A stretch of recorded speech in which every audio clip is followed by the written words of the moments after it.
chapitre 11, versets 25-30. C'est vrai qu'aujourd'hui nous sommes le dimanche de Pentecôte, mais je n'avais pas envie de prêcher sur la Pentecôte aujourd'hui. Désolé. Je vais peut-être me faire taper sur les doigts, mais c'est pas grave, je suis ce qui a été mis sur mon cœur. Matthieu 11, 25, 30. En ces temps-là, Jésus prit la parole et dit : Je te loue, Père, Seigneur du ciel et de la terre, de ce que tu as caché ces choses aux sages et aux intelligents, et de ce que tu les as révélées aux enfants. Amen. Oui, Père, je te loue de ce que tu l'as voulu ainsi. Toutes choses m'ont été données par mon Père, et personne ne connaît le Fils si ce n'est le Père. Personne non plus ne connaît le Père si ce n'est le Fils et celui à qui le Fils veut le révéler. Venez à moi, vous tous qui êtes fatigués et chargés, et je vous donnerai du repos. Amen. Prenez mon joug sur vous et recevez mes instructions, car je suis doux et humble de cœur, et vous trouverez du repos pour vos âmes, car mon joug est doux et mon fardeau léger. Amen.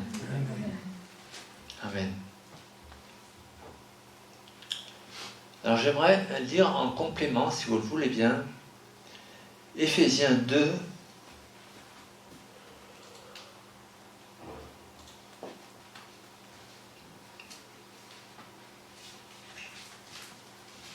à partir du verset 1. Vous étiez morts par vos offenses et par vos péchés, dans lesquels vous marchiez autrefois selon le train de ce monde, selon le prince de la puissance de l'air, de l'esprit qui agit maintenant dans le fils de la rébellion. Rien que ce verset, il est terrible. Nous tous aussi, nous étions de leur nombre, et nous vivions autrefois selon les convoitises de notre chair, accomplissant les volontés de la chair et de nos pensées, et nous étions par nature des enfants de colère comme les autres. Mais Dieu, qui est riche en miséricorde, à cause du grand amour dont il nous a aimés, nous qui étions morts par nos offenses, nous a rendus à la vie avec Christ. C'est par grâce que vous êtes sauvés. Il nous a réconciliés ensemble et nous a fait asseoir ensemble dans les lieux célestes en Jésus-Christ, afin de montrer dans les siècles à venir l'infinie richesse de sa grâce, par sa bonté envers nous en Jésus-Christ. Car c'est par la grâce que vous êtes sauvés, par le moyen de la foi, et cela ne vient pas de vous, c'est le don de Dieu. Amen. Oui, nous pouvons dire que Jésus veut restaurer quelque chose qui a été brisé. Amen. Amen. Cette relation que nous avions avec notre Créateur a été brisée à un moment donné, mais gloire à Dieu, Jésus est venu. Amen. Et il nous appelle à lui. On a chanté, viens Saint-Esprit, viens Jésus. Mais là, c'est Jésus qui dit, venez à moi, vous tous. Jésus nous appelle à venir à lui et de plus en plus près de lui. Pas une relation qui est éloignée, une relation de proximité, Amen. De plus en plus proche.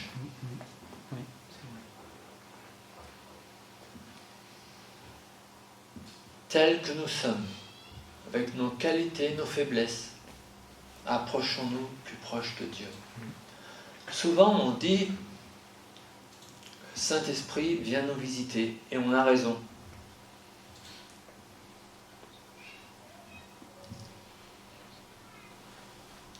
mais que nous puissions vraiment avoir cette proximité avec Jésus, pour qu'il puisse nous visiter puissamment. Amen. Amen. On veut que le Saint-Esprit nous visite. Oui. Mais nous devons avoir cette relation intime avec Jésus, de plus en plus proche. Est-ce que vous connaissez l'apôtre Jean, celui qui a écrit les évangiles? J'aurais aimé être à sa place, parce qu'il était capable de poser sa tête sur la poitrine de Jésus et d'entendre son cœur. Vous vous rendez compte? Et Jésus n'a rien dit, il n'a pas fait de reproches, mais il était capable d'entendre les battements du cœur de Jésus. Toujours plus proche de Jésus. Est-ce que vous voulez aller avec moi? Toujours plus proche de Jésus. Venez à moi, il a dit. Que nous puissions avoir ce désir de proximité, toujours plus proche. Oui, il faut remettre les priorités à leur place, voyez-vous. On a déformé les choses. L'obéissance à Dieu prouvera notre amour pour Jésus. Oui. C'est pas parce que on n'obéit pas à Dieu pour être sauvé. On obéit à Dieu parce qu'on aime Jésus, on aime Dieu, on aime ce qu'il a fait pour nous. Amen. Et cette proximité que nous avons avec lui nous apporte la paix, nous apporte l'amour, nous apporte la joie. Toujours plus, avec l'aide du Saint-Esprit. Et finalement, cette œuvre d'amour qui se passe entre nous et lui fait que tout ce qui repose sur nos épaules, on le décharge. Et ça se change en un fardeau léger, facile à porter. La légèreté, la libération de l'esprit. Amen. C'est ça qu'il nous faut dans l'Église. Mais ça se passera que si nous connaissons vraiment celui qui nous a invités.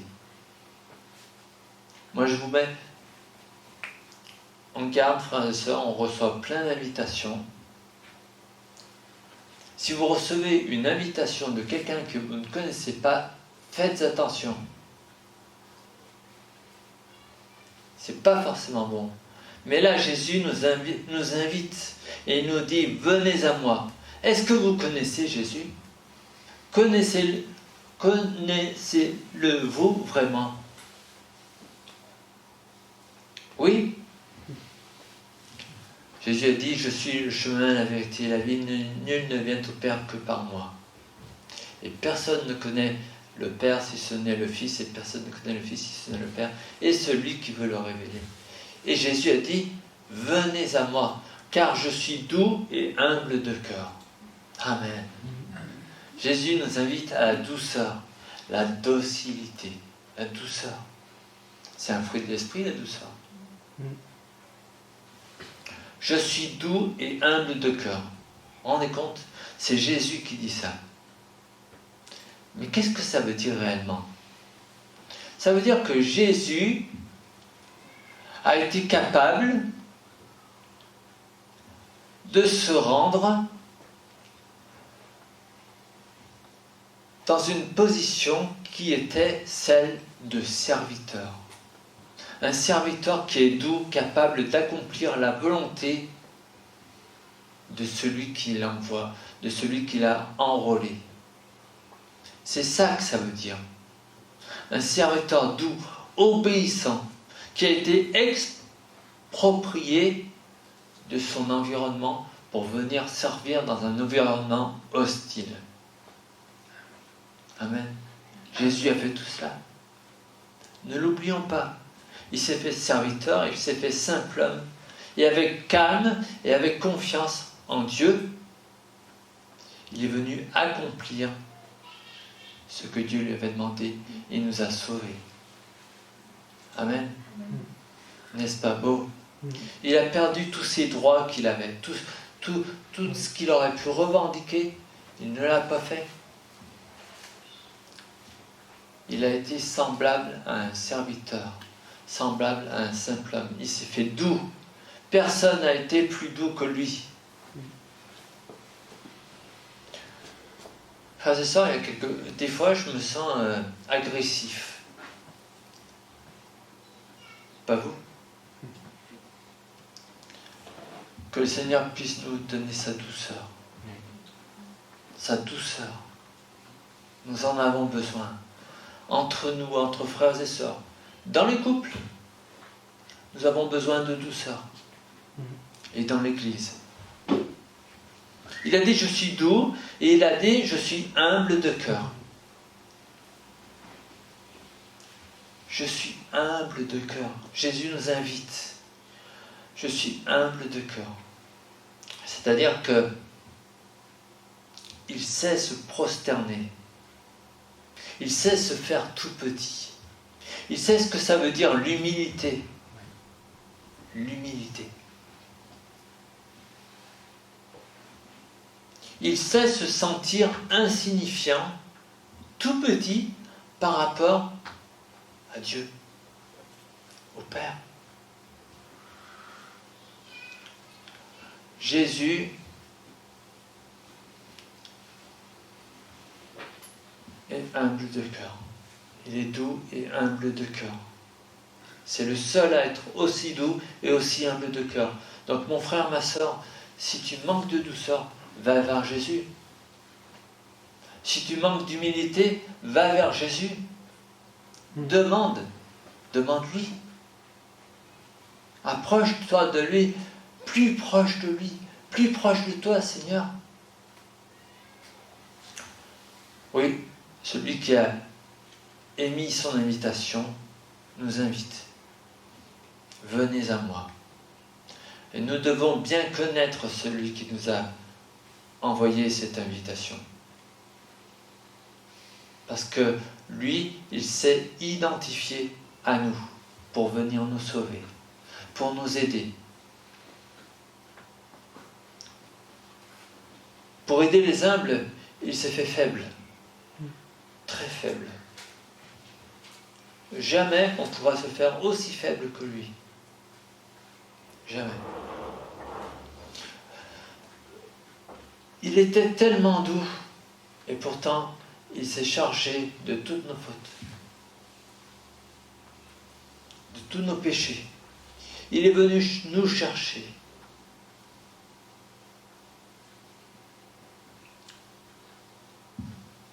Devant tant de douceur, devant tant d'humilité, nous ne pouvons dire que merci Seigneur. Amen. Merci Seigneur. Amen. Amen. Alors, une invitation a été lancée, mais à qui est lancée cette invitation? Jésus a dit, venez à moi, vous tous qui êtes fatigués et chargés, et je vous donnerai du repos. Donc l'invitation est pour ceux qui sont fatigués et qui sont chargés. Mon frère, ma soeur, si tu es fatigué et chargé, viens à Jésus. Fatigué, ça veut dire, littéralement, le terme qui est employé, c'est quelqu'un qui est battu, qui est frappé. Quelqu'un dont la fatigue physique l'épuise, physique ou morale d'ailleurs. C'est l'image d'un soldat qui est sur le terrain et qui œuvre, qui parcourt des kilomètres et qui se bat contre un ennemi quelquefois qu'il ne connaît pas et il est fatigué, il n'en peut plus. Mais venez à lui, venez à Jésus. C'est l'image d'un messager qui a un grand message à porter, qui a fait des kilomètres et qui est fatigué. Peut-être que dans cette vie, vous avez couru de partout et personne ne vous écoute. Vous êtes fatigué. Peut-être que vous vous bagarrez contre contre une maladie ou je sais pas, ou des pensées mauvaises, ou une mauvaise estime de vous, venez à Jésus. Il vous libérera de tout ça. Il vous rendra libre.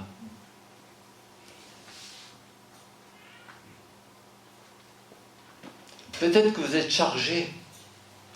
Alors, quelle est l'image qu'on pourrait prendre pour expliquer cette chose? Est-ce que vous avez entendu récemment parler du canal de Suez? Le canal de Suez, c'est un détroit, c'est un canal plutôt. Souvent, je plaisante avec mes enfants quand je m'estouffe. Je dis aux enfants, vous voyez, au lieu que ça passe par le détroit de Gibraltar, c'est passé par le canal de Suez.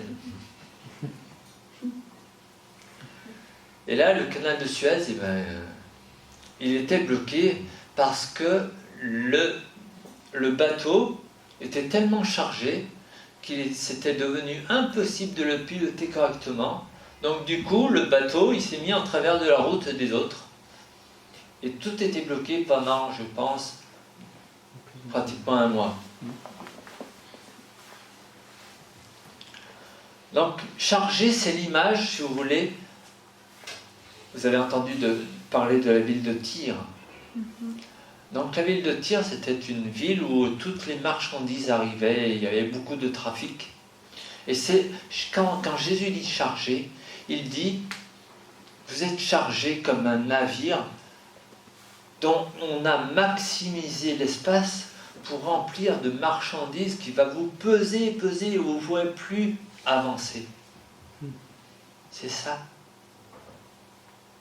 Si tu es chargé, Jésus t'invite à te décharger.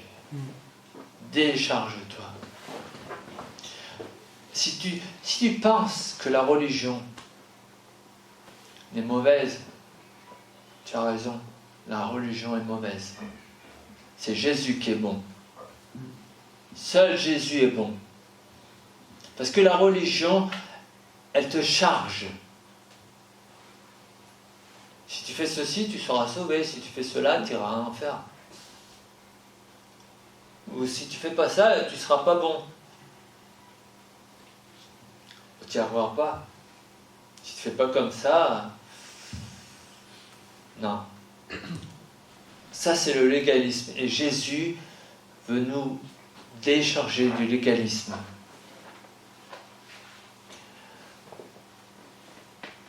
Quand il dit, Jésus, dans Matthieu 23, au verset 3 et 4, il dit, faites et observez tout ce qu'ils vous disent, mais n'agissez pas selon leurs œuvres. Car ils disent et ne font pas, ils lient des fardeaux pesants et les mettent sur les épaules des hommes, mais ils ne veulent pas les remuer du doigt. Vous en avez rencontré des gens comme ça? Beaucoup, hein? Moi aussi. C'est plus facile de dire une chose que de la faire. Ils ne veulent pas la remuer du doigt. Mon frère, ma soeur, si tu es fatigué et chargé, viens à Jésus. Répands ton âme sur Jésus. Invoque son nom.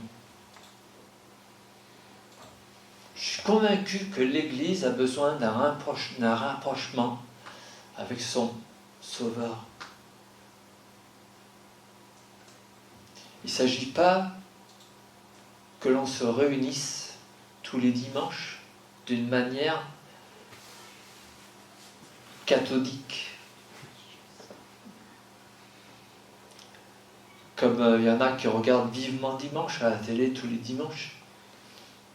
Vivement dimanche prochain, vivement dimanche prochain. Non, non. Une proximité les uns les autres avec Jésus. C'est ça qu'il nous faut. Plus que toute autre chose.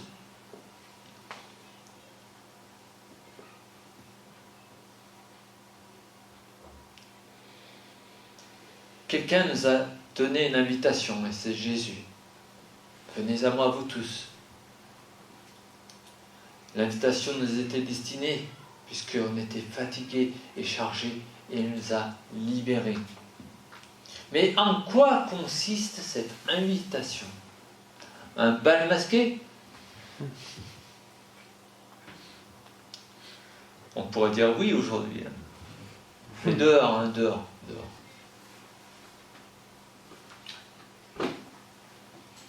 En quoi consiste cette invitation?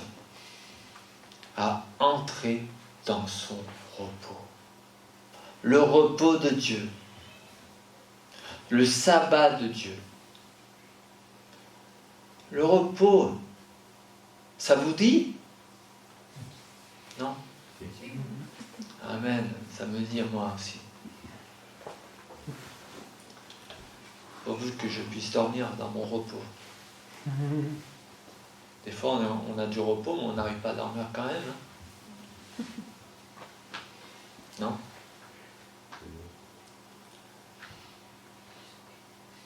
Le repos de Dieu, ça a une connotation, ça veut dire faire cesser.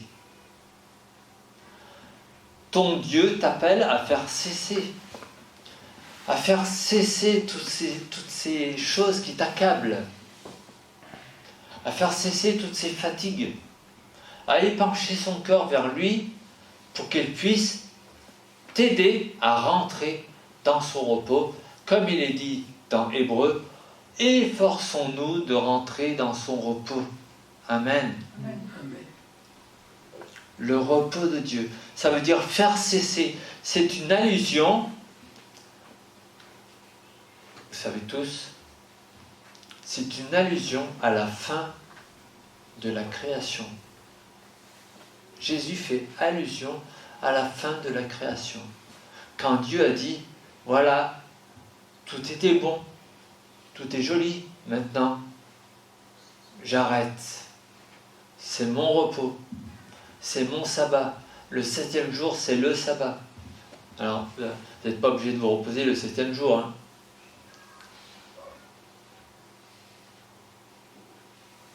N'en faites pas une règle. Si vous voulez vous reposer le vendredi, reposez-vous le vendredi.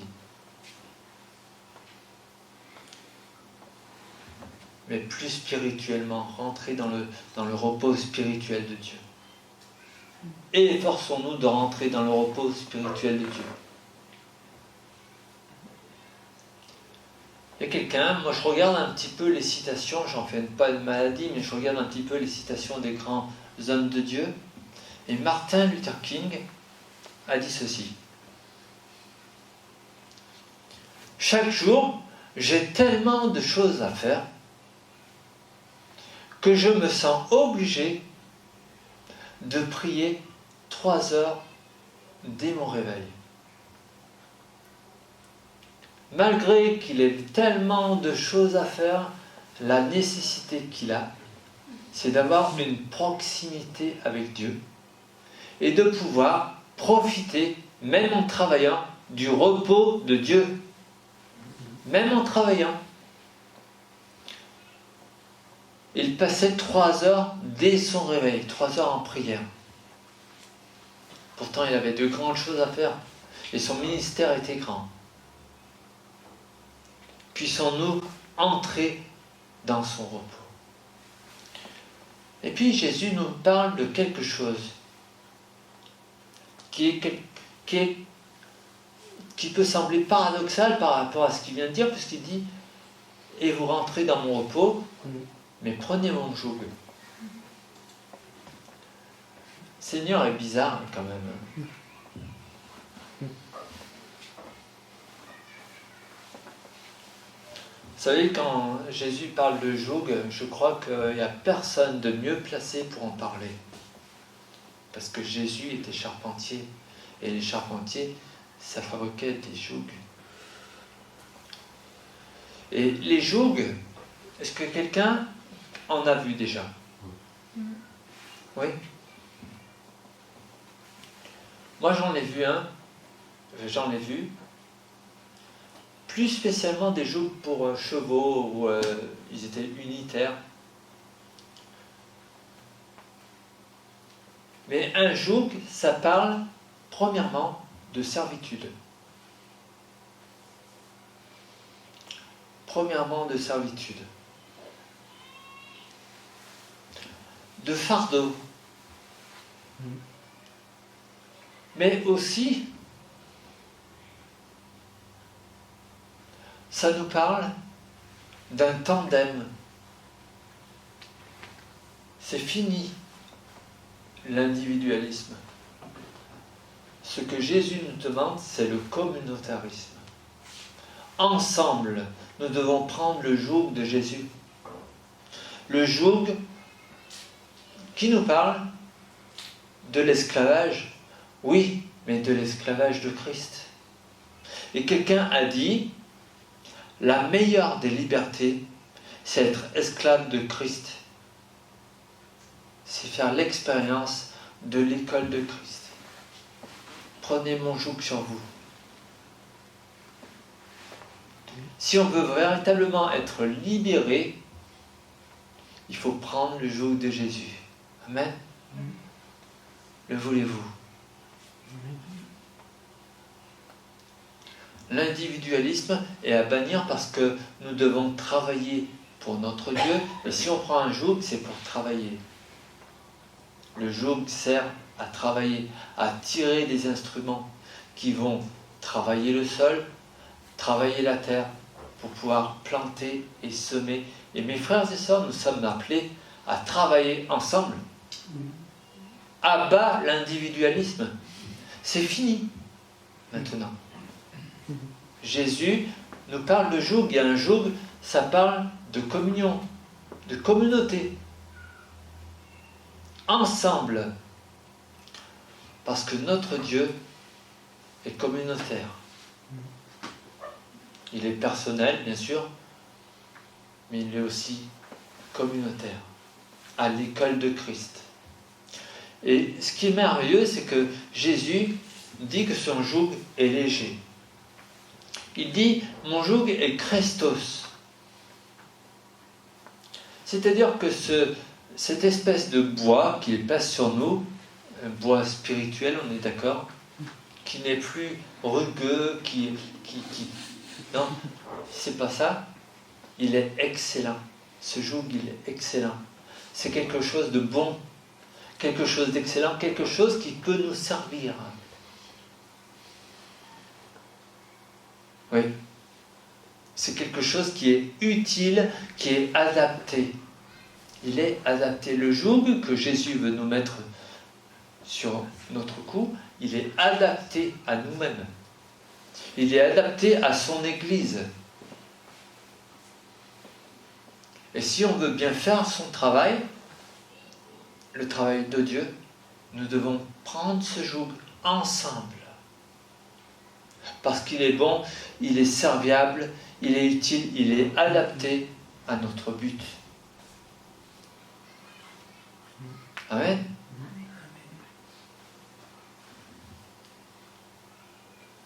Alors, êtes-vous fatigué? Êtes-vous usé? Éreinté par la religion? Fatigué? Totalement épuisé? Venez à Jésus. Toujours plus proche. Personne ne connaît le Père si ce n'est le Fils. Personne ne connaît le Fils si ce n'est le Père. Venez à moi, dit Jésus. En d'autres termes, ce que dit Jésus, il dit ceci. Partez avec moi. Partez avec moi, prenez ma main. Vous retrouverez votre vie. Je vais vous montrer, moi Jésus, pas moi, lui, je vais vous montrer comment prendre et profiter du vrai repos. Vous savez, hein, quand on vous a parlé des 32 heures, laissez-moi vous dire qu'on s'est bien moqué de vous. Hein. Parce que ça, c'était pas vraiment du repos. Hein. Mais Jésus nous parle d'un vrai repos. Et Jésus nous dit, profitez du vrai repos. Marchez avec moi, travaillez avec moi, regardez-moi faire et imitez-moi. Amen. Regardez-moi faire, imitez-moi, travaillez avec moi. Apprenez ce qu'est la cadence de la grâce. La cadence de la grâce. C'est tout ça ce que dit Jésus. Il ne nous demande pas de travailler comme des malades. Non. Il nous demande de prendre la cadence de la grâce. Oui. Lisons ensemble, mes frères et sœurs, Osée, chapitre 6, à partir du verset 1. Vous ferez une petite étude, vous tapez sur votre... tapez pas, mais faites une petite étude et je recherchez le mot « venez ». C'est intéressant. Regardez, faites-le. Venez, retournons à l'Éternel, car il a déchiré, mais il nous guérira. Amen. Il a frappé, mais il bandera nos plaies. Amen. Il nous rendra la vie dans 2 jours. Et le 3e jour, il nous relèvera. Amen. Et nous vivrons devant lui. Connaissons, cherchons à connaître l'Éternel. Sa venue est aussi certaine que celle de l'aurore. Il viendra pour nous comme la pluie du printemps qui arrose la terre. Amen. Amen. Amen. Et merci Seigneur pour la pluie qui a fait ces derniers jours. Hein. Ça fait du bien. Maintenant, il faut que ça s'arrête. Au nom de Jésus.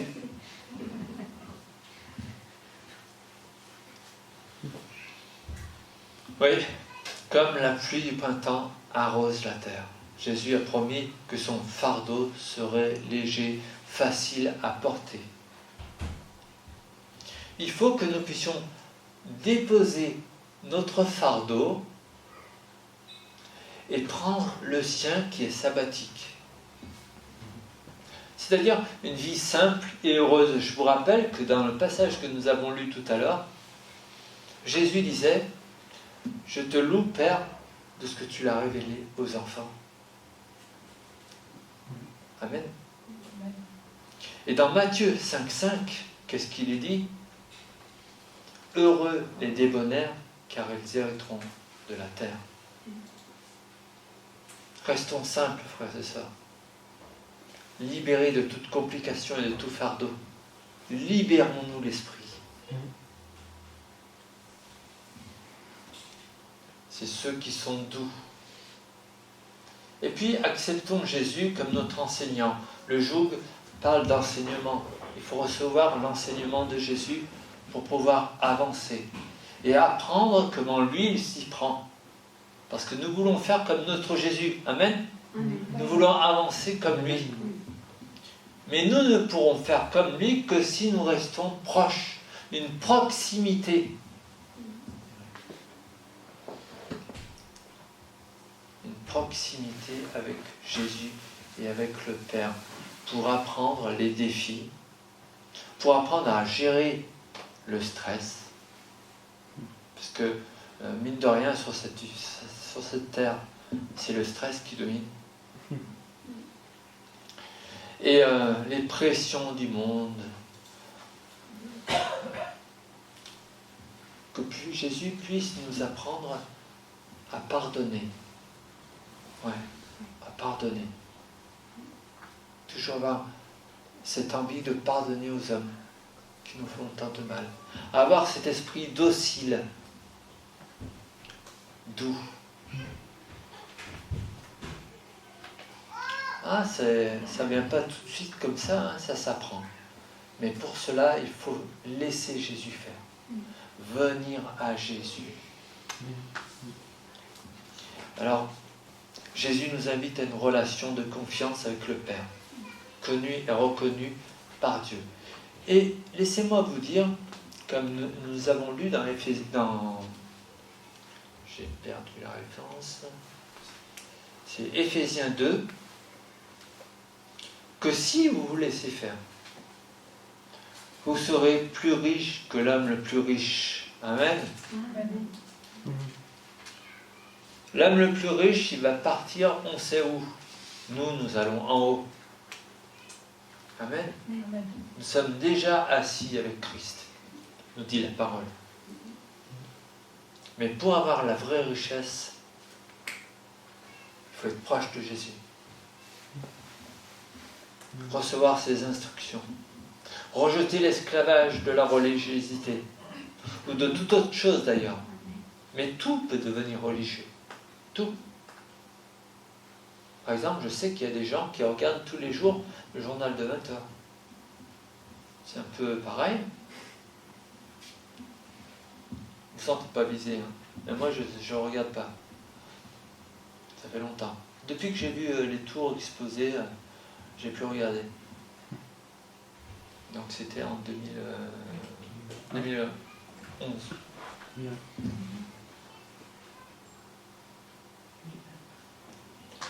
Il faut que nous puissions devenir le serviteur de Jésus.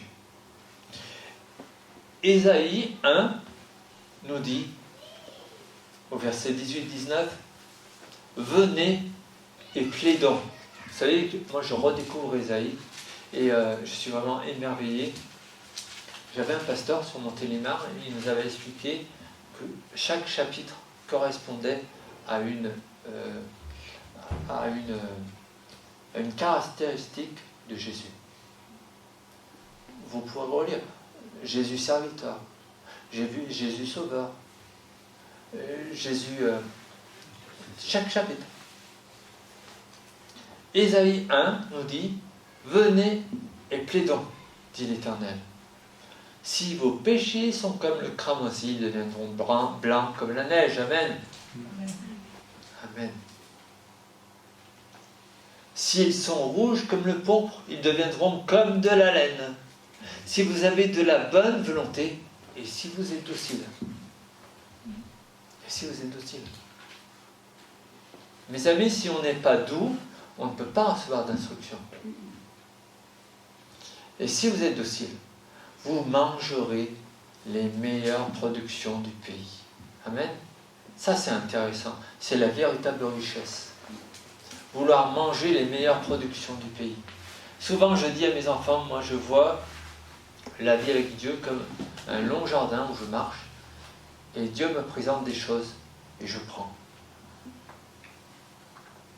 Et Dieu me dit, va, et avec ce que je donne, tu fais. Amen. C'est ça la vie avec Dieu. Jésus-Christ nous invite à un rafraîchissement. Rafraîchissement. Quelque chose de frais. Quelque chose qui vient d'en haut. La lourdeur de cette terre, on l'évacue et on s'envole. Un rafraîchissement. Est-ce que vous en voulez? Venir à lui, rétablir une relation sans barrière, simple, accessible, de qualité, une relation pleine de paix, d'amour, de douceur, un repos promis par le Saint-Esprit, qui nous aidera, frères et sœurs. Si nous ne prenons pas ce repos, nous ne pourrons pas supporter les épreuves, les soucis. Pour supporter quelque chose, il faut prendre le repos de Dieu.